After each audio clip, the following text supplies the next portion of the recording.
Today, it is my pleasure to introduce Marilynne Eichinger, President of Oregon Museum of Science and Industry since 1985.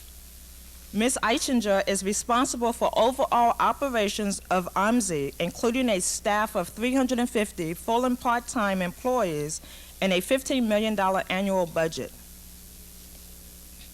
She has conceived and developed numerous local and national traveling exhibits and initiated the concept of entertainment education exhibits. I could read from Mrs. Eichinger's extensive and impressive resume in introducing her. However, I took the privilege of contacting her staff to ask them how they would like me to introduce her. And they said, most people know Marilynne as the woman who spearheaded the building of OMSI's new complex on the east side of the Willamette here in Portland and bringing us the USS Blue back. But she's a woman of many dimensions, a woman who is as comfortable in a boardroom with directors from museums around the world as she is on the floor of the Busytown exhibit, building roads and pushing trucks with 3- and 4-year-olds. From boardroom to Busytown, Marilynne Eichinger has brought a new dimension to an old and revered Oregon institution. She's a woman with a knack for bringing a new perspective to things, and she's here to bring us some new perspectives today. Join me in welcoming Marilynne Eichinger to the podium. Thank you.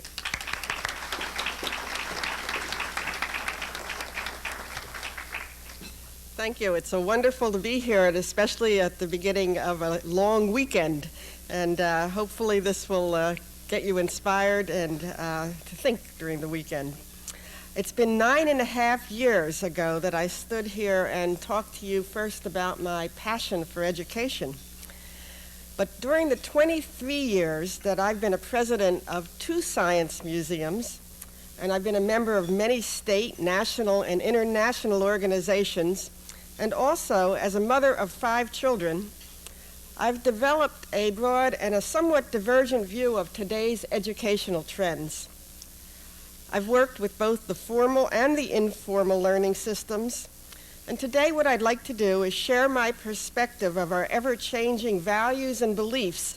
Particularly, I'd like to focus on the concepts of community, of leadership, and of collaboration. But I'd like to start off by asking for some tolerance. I wrote a poem for the occasion, and I'm not really a poet, so please bear with me. I call this poem Portland's Secret, and it kind of indicates a little bit about what I'm talking about today. For years we have said, come, but don't stay.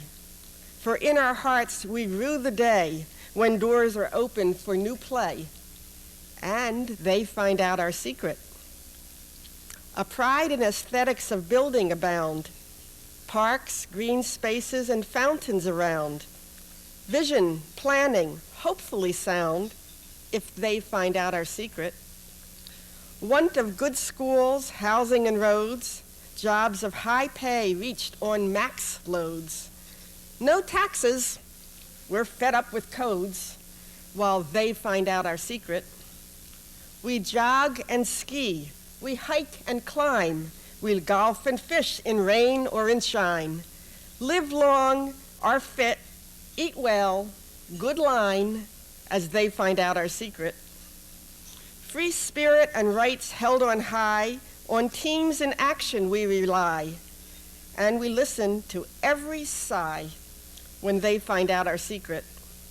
We zoom over ocean and sand, fiber connects through all wide band, Oregon's best crosses the land, so they find out our secret.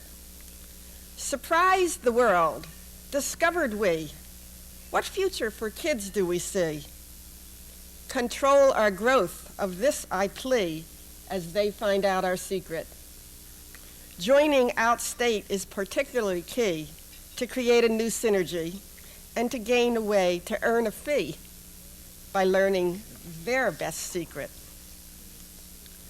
So, Oregon is a state of contrasting values, which give rise to several paradoxes. Many of you recall the Oregon Business Council's Values and Beliefs Survey that was conducted in 1993. It was concluded that our families and family life are our most cherished possession. In addition, Oregonians are very concerned about employment and current economic conditions. We believe that in a changing world of work, there's a relationship between skills and personal income. Yet when it comes to education, we recognize the need for higher skills, but we have a very hard time supporting our schools with our checkbooks. We say we're interested in children, yet we approve ballot measures which undermine the very services created for their education, health, and welfare. Oregonians also believe that we are not adequately prepared to compete in a changing global economy. Little value, however, is placed on global awareness. Most of all, we want to maintain the beauty of our state, a goal very much at odds with developing Oregon's population base. Come but don't stay rings loud and clear. Basically, we want the good life, lots of money, no pain, and except for the real estate developers and lawyers, none of the havoc brought about by growth. We also know that stuff happens. World population continues to increase, putting pressure on less populated areas to accommodate greater numbers of people. For 15,000 years, native people populated our state in what was a harmonious and in many ways an idyllic way of life. When the pioneers came, frontier society could not be stopped. The native people found it difficult to adapt to change, and their way of life was destroyed. Today, the harsh reality is that, like it or not, Oregon has been discovered, and our population will keep growing. It is predicted that within the next 25 years, another 500,000 people will move into the metro area. Will we be prepared for this onslaught so that we can enhance rather than destroy those things that we value? But growth, however, also brings opportunity. We're still a young state. We're more flexible to new ideas and can respond better than those with larger populations. Part of our ability to adapt will depend on the successful metamorphosis of our education system. We have a chance to show the world how to lead change and how to do it well. We can teach others what we have learned and also bring profit to our community. And I'd like to share some examples. During the past 20 years, the public cry for change in our education system has grown more intense. We've watched our children become disenfranchised, dropping out of high school, and having families while in their teens. We've seen an increase of crime and drugs on school property. I've been part of the chorus asking for education reform. For 20 years, I have felt that school systems based on the fill-in-the-blank tests, rote memorization, and textbook learning is not relevant for today's society. We need a paradigm shift that embraces the concept of continuous change, an idea that emphasizes learning how to learn rather than a body of static information. I chose to work through the Science Center, one organization in the informal education system. During my early days of work, the Science Center was not seen as part of a partnership in education. Instead, it represented a day out of school or a tourist attraction. That's changed today. But also, systemic change initiatives are being promoted all over the United States. Government agencies that have never before been involved in school reform, those such as the National Science Foundation, the Department of Energy, the National Institute of Health, NASA, and HUD, have become major players in pushing systemic change. For example, Bonneville Power has supported development of a curriculum and training programs for parents willing to conduct an after-school science club. Private and corporate foundations have also become involved, particularly in teacher retraining initiatives. Locally, you can find foundations such as the Murdoch Trust helping out with Head Start programs, while national examples include the Howard Hughes Foundation, which is working to connect schools across the country through the information highway. Business and industry, realizing that there is an education crisis, are responding as well. Today, many companies can be found directly supporting schools with equipment, personnel, and finances. Groups like the Beaverton Business Education Compact and private nonprofit institutions just as OMSI provide blocks of science programming for teachers, individuals, and school groups. The Girl Scouts, the Boy Scouts, the I Have a Dream Foundation, the Urban League also have programs aimed at science and parental involvement in education. The list goes on. These foundations and companies are helping with the transition. But in an era of corporate downsizing in single-parent families, we must not be deceived. We still have to grapple with the question of long-term support and involvement. There are many ideas and experiments, yet surprisingly, nearly everywhere, the goal seems to be the same. Establish a firm and equitable foundation for funding, improve the quality of our schools, and retrain our teachers. In Michigan last spring, the legislature actually eliminated property taxes altogether, and at the same time, that eliminated all school funding, forcing the voters to come to grips with a new, more equitable and stable base. As the lazy days of summer droned by, parents and children didn't know how they were going to go to school this year. This dramatic move forced people to reevaluate their commitment to youth and to finally take action. Their solution happened to be a sales tax.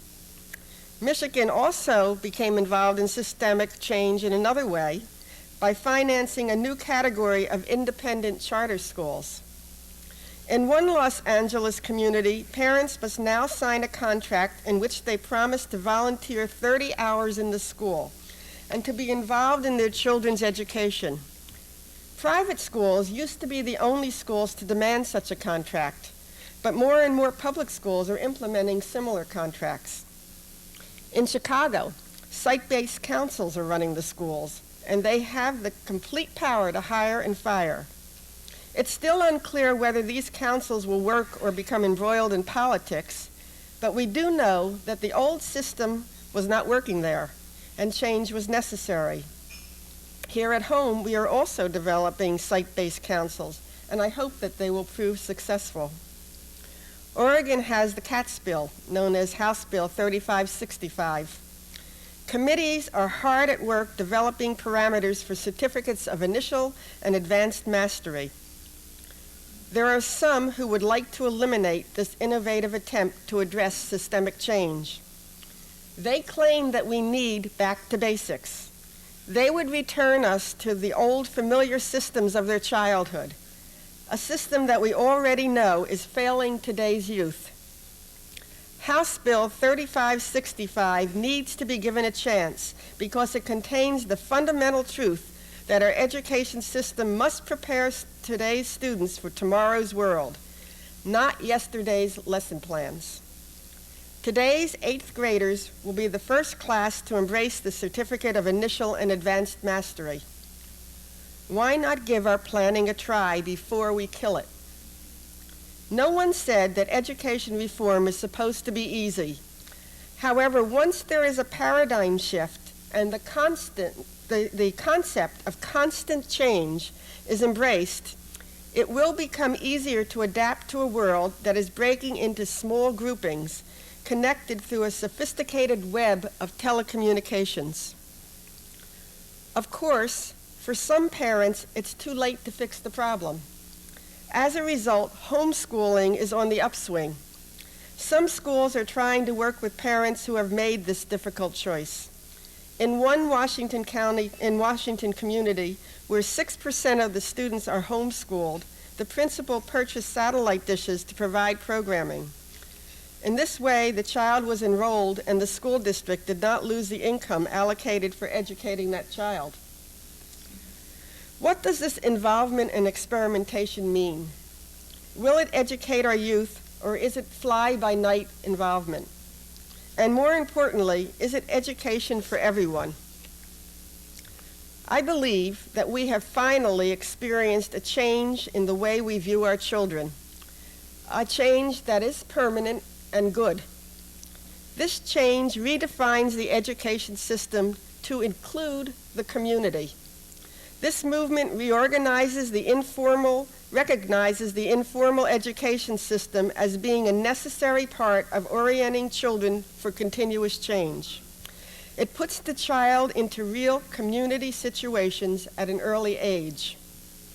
As time goes on, we will find that internet and other worldwide telecommunications connections will put the child even more in contact with opportunities that appear to be more real than school.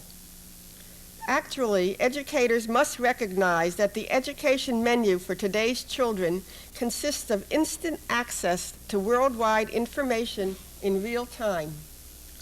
I watch my 13-year-old son communicate through a CompuServe forum to others who share his interests. He whizzes around the world, gathering information about any subject that interests him from a host of people who are strangers. Yet he applies that knowledge to problems at hand. It's an exciting and exhilarating time to work in education, and I'm very glad to be part of this movement for change. I do not mean that we do not have problems in developing an adequate funding base and a new distribution system, because we do. Or that we don't need a formal system to ensure accountability and programming, because we may. But I do think that our experimentation will lead to a new and a better way to support our youth. The new system will take into account different learning styles and help develop a broader concept of excellence and ways to teach excellence to our children. We have finally started to admit that change is inevitable and occurring at an increasing rate of speed, requiring us to adapt quickly. Businesses have told us that they are tired of having to teach people reading, writing, and the work ethic, and that they need a technically literate society. As educators have come to grips with reality, they have begun to embrace systems aimed at continuous improvement. These processes involving the community require teamwork and consensus building and new systems for evaluation. More and more, people are repeating the old African saying that it takes a whole tribe to raise a nation, or to raise a child. In truth, it does. Think of that tribe as our education system of schools coming together with individuals and groups to help raise our children. The notion of a closed, self-contained school system cannot work. Teachers are learning to facilitate education rather than simply deliver it. They are using community resources to help them in their work. Businesses are loaning out executives and equipment. Senior citizens are reading to children in the classroom. Parks and police departments are making sure that programs available to the wealthy after school are also available to low-income youth. A new organization, Real Champions Serve, is using successful athletes to help youth become involved in service. What we are seeing is a system which calls for a new allocation of resources. It is one that does not stop at 3:30 when the last bell rings, but continues in the evenings, on weekends, and throughout the summer. It uses the strengths of our community to better our youth. Many rough spots remain, but I believe we're moving in the right direction.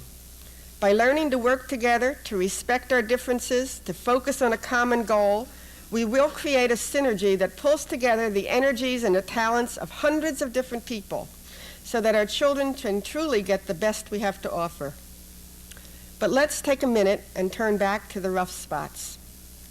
The challenge for all educators will be ensuring continuity and accountability without creating barriers to access, which could have the impact of creating a whole new class of information inferiority. Funds set aside for this new community-wide system will also have to be, in some cases, redistributed, and in all cases, more permanently allocated and stabilized. People and businesses will have to commit their resources to the effort so that there is long-term stability. It won't do, for instance, to have the Parks Department provide programming one summer and not the next, for businesses to become involved until their next downsizing, or for OMSI to be accessible to wealthy and not the poor.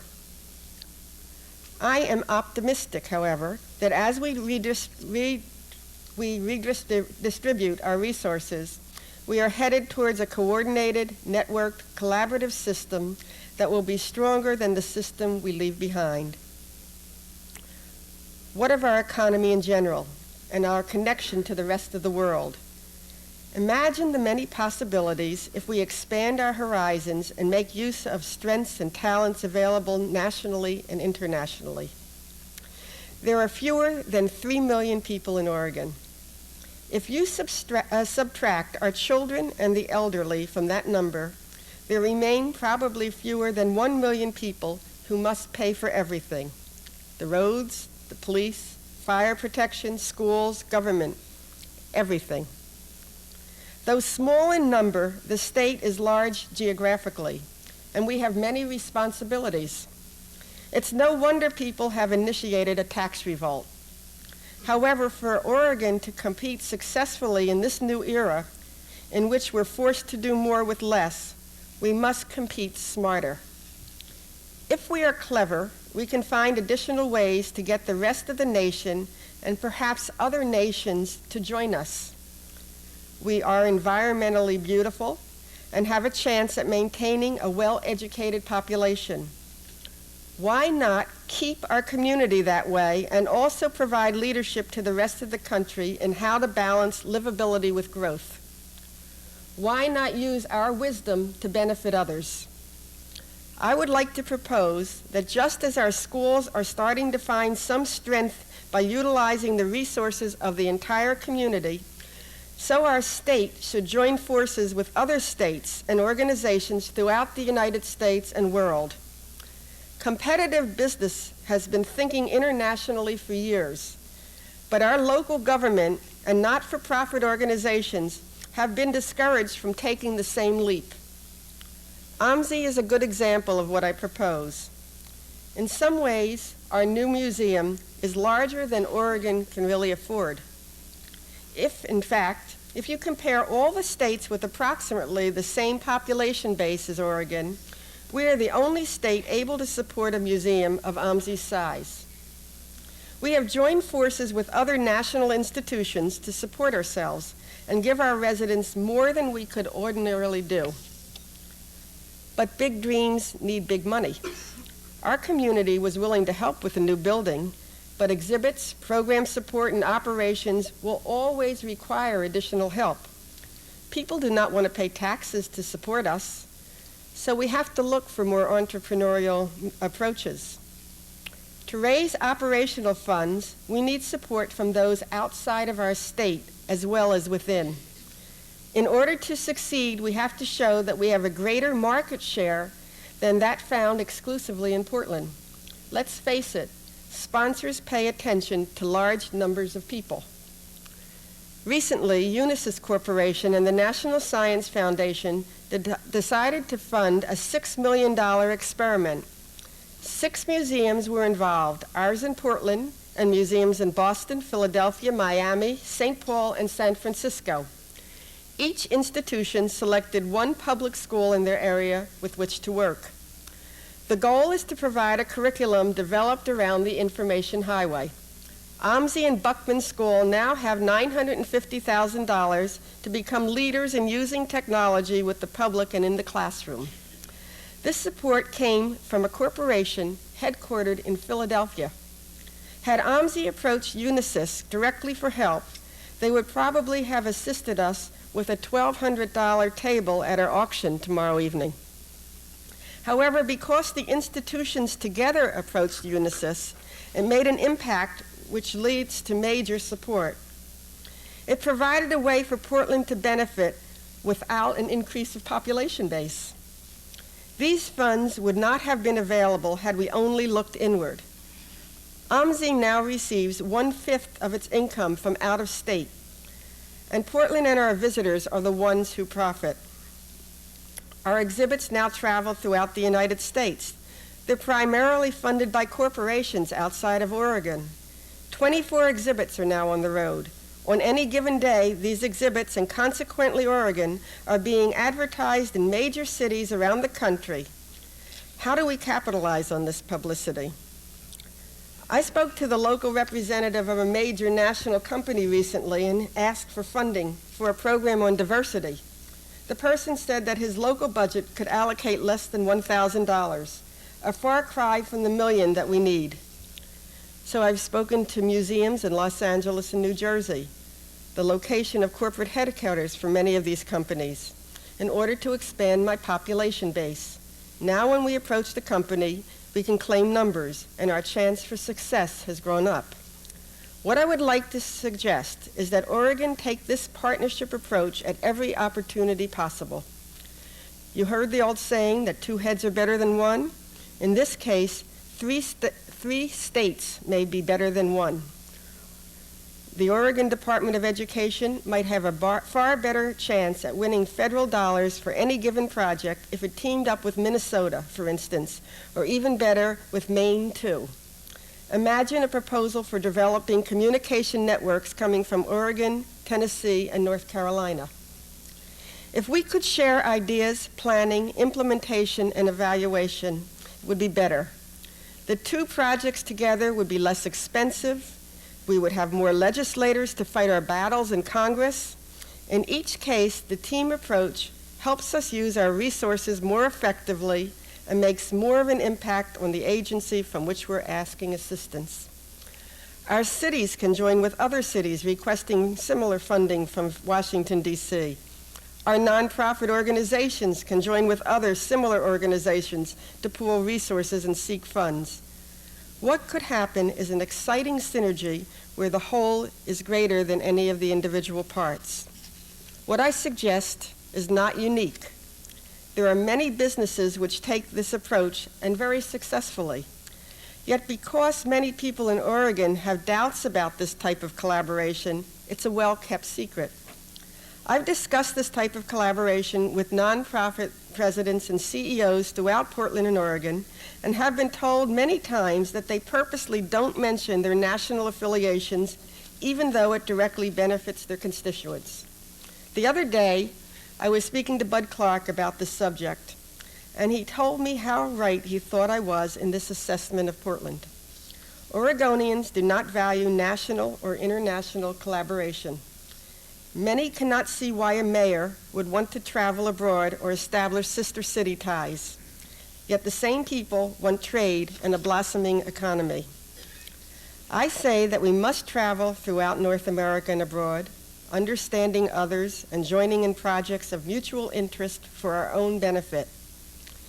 It is time for nonprofit Oregon corporations and our government to do what the for-profit world has done so successfully. By broadening our market base, we can enjoy an economy of scale. Oregon can show the world what we have done so well. We can keep our beauty and support our needs, but we must not be insular and look inward. We must join forces with others, and while keeping our integrity and purpose, learn their best secrets. Thank you.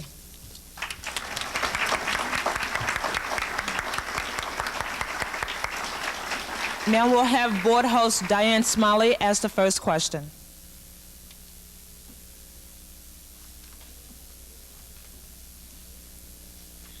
Thank you, Marilynne.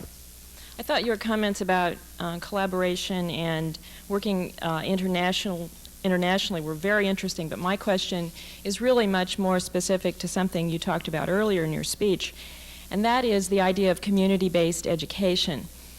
I'm wondering if you could give us an example of what this might look like.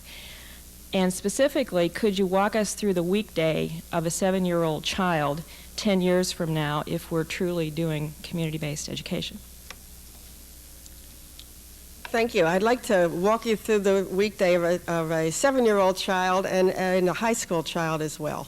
And with the high school child, I'm going to start with the high school child and work backwards. I've been assisting a group in Vancouver to develop a new high school. It's very fascinating to me because the high school physically looks like our science museum.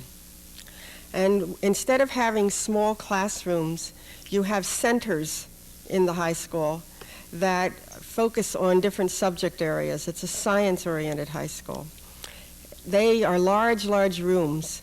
People are flexible when they come into the center, and they have projects that they're going to be working on. But each child will be working on a project that meets his needs and his goals, and the teachers will be facilitators. On the inside ring of these very large rooms are labs, multimedia labs, technology labs, a whole range of labs that are aimed to provide equipment and facilities that are needed for the children to do their projects. Of course, the whole place is hooked up through the internet, and everyone has access worldwide. A day, what does a day look like? The day starts at home, with every child having a home computer. And at home, when the child wakes up, the teacher may speak to that child through that computer and tell the child where to go first. It may be to watch an educational television program from his home. It may be to go out to a business or to do some exploration. Eventually, the child will be picked up and taken into the school, and the child will go to an area where he or she will be continuing with the research project or the subject project that is of interest. This community will also be involved. Within the boundaries of this school, there's a whole place set up for exhibits. And they're looking for exhibits not only that are hands-on exhibits from places like OMSI, but they're looking for exhibits from industry so that the children can get exposed at this very young age with all the tools and the mechanisms that are being used in industry today. So it's looking for the whole community actually to be involved in the education system. I don't think that young children should necessarily think of the school day as over at 3 o'clock. And I don't think we as parents and as adults should do that either. So that and wealthy people don't. Wealthy parents think about their children and what they're going to do as soon as the school day is over. And I can remember saying to myself, and I consider myself fairly well off, that if the schools are bad, it won't make much difference in one sense, because I am going to be sure that my child is educated. I will go out of my way. I will see that this child is involved in after-school activities. I will see that the child takes summer classes at camps and camps at OMSI. I'm going to see to my child's education. I can't afford a private school. But what about a person who can't even afford to do what I'm doing? I think that the teachers and the parents have to come up with an individualized program for every child, starting from kindergarten on. And that program has to include in-school and out-of-school activities. And that we can use the resources of the community in general to help ensure that all children have the same type of education, and that they're all, the whole community is helping out. George Boudreau, member of the Technology and Business Issue Committee, will ask the second question. George Boudreau, member of City Club. Yes, I was a little bit surprised that when you were talking about education, that you seemed to think that rote and memorization was not a part of the process. Maybe I misinterpreted your line. But in science, certainly, science is a type of education where you build on what you learn one day onto the next.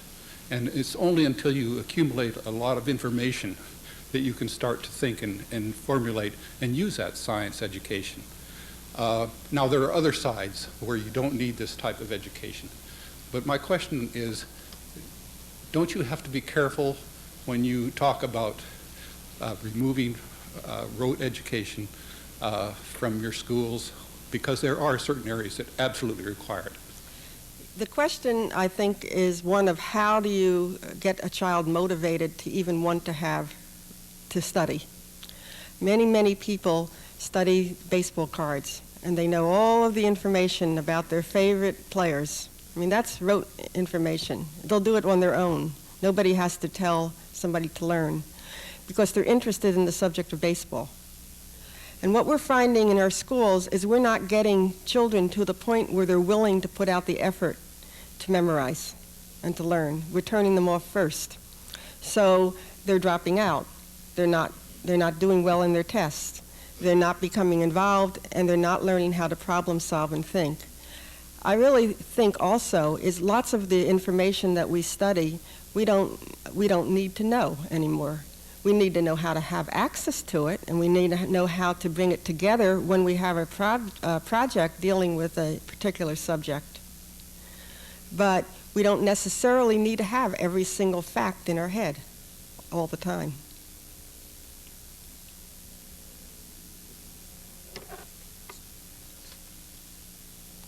The mic is open for other questions from City Club members.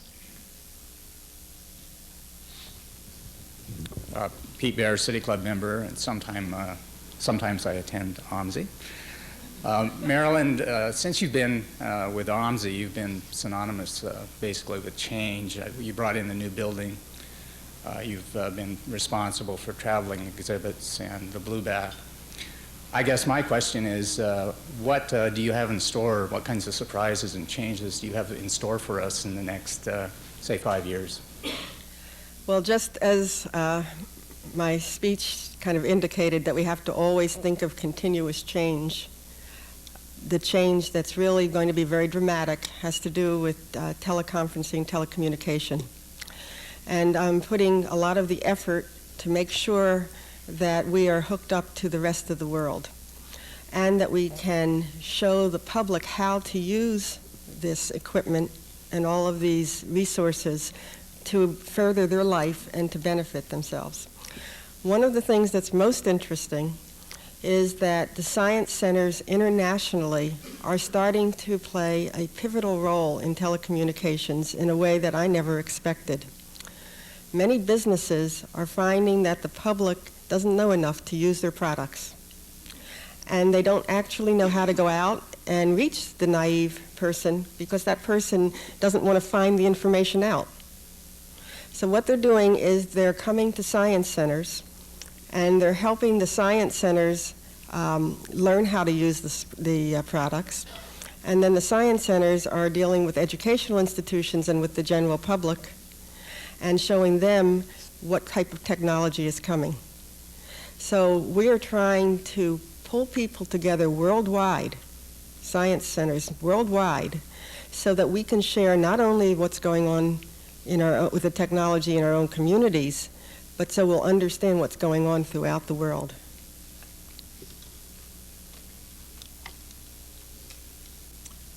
I had a question submitted to me that's not on the topic, but I think you'll get a kick out of it. How and on what days of the week and year will the light rail line, if on the east side, serve OMSI? I had a really fun morning today. I was on a tour of the tunnel, and I was able to go and see how this little, the mole, they call it, was digging through the tunnel, and it's quite an operation to put light rail in, and I think people don't have any idea of how difficult a job it is to actually tunnel under the ground. We are obviously very excited about the possibility of light rail coming to our site. The city has a goal of having not increasing a lot of use of cars, of having higher density population, and of having people use public transportation more. When you have 1 million people coming to one site, it makes good sense to have that transportation system stop at that site. And I think that it will mean that people from outlying communities will have a much easier time coming in to see us. And you have to remember, we don't only deal with people from Portland, we deal with people from all over. And a light rail system is a very effective mechanism of bringing people distances to the city. Please join me in thanking Ms. Eichinger for her speech today. Thank you. And we are adjourned. Thank you.